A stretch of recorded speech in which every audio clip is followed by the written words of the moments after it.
నిన్న దశపర్ణి కషాయానికి ఏమేం కావాలో అన్ని చూసేసాం. ఈ రోజు దాని ప్రిపరేషన్ చూసేద్దాం. ముందు పట్ట వేసి 10 లీవ్స్ అరేంజ్ చేసేసుకున్నాము. అందరం ఒక్కొక్క లీవ్స్ ఒక్కొక్కళ్ళు పట్టుకొని అందరం రెడీగా ఉన్నాము.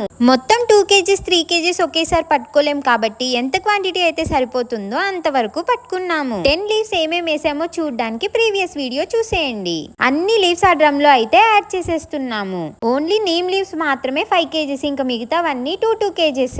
ఈ లీవ్స్ తో పాటు పచ్చిమిర్చి పేస్ట్, వెల్లుల్లి పేస్ట్ అండ్ పసుపు కూడా కావాలి, కౌడం కూడా కావాలి. ఇది ప్రిపేర్ చేసే ముందే పచ్చిమిర్చి పేస్ట్, వెల్లుల్లి పేస్ట్ 2 గ్రైండ్ చేసుకొని పెట్టుకోవాలి. ఇంకా అవన్నీ కూడా ఆ డ్రమ్ లోకి యాడ్ చేసేసాము. పక్కన ద్రవజీవామృతం కూడా ప్రిపేర్ చేసాం, అది నెక్స్ట్ వీడియోలో అప్లోడ్ చేస్తాను. ఇంకా లాస్ట్ లో పసుపు యాడ్ చేసేసాము. ఇవన్నీ మిడిల్ లో యాడ్ చేసిన తర్వాత మళ్ళీ పైన లీవ్స్ అన్ని యాడ్ చేసేసాము. మళ్ళీ మధ్యలో కౌడం కూడా యాడ్ చేసేసాము. ఇవన్నీ ఫిల్ చేసిన తర్వాత కౌ యూరిన్ అవన్నీ మునిగిపోయే వరకు పోసేయాలి. ఇది ప్రిపేర్ అయ్యేసరికి 45 days పడుతుంది. అప్పుడు ఫీల్డ్ లో స్ప్రే చేస్తే ఇన్సెక్ట్స్ అన్ని చనిపోతాయి.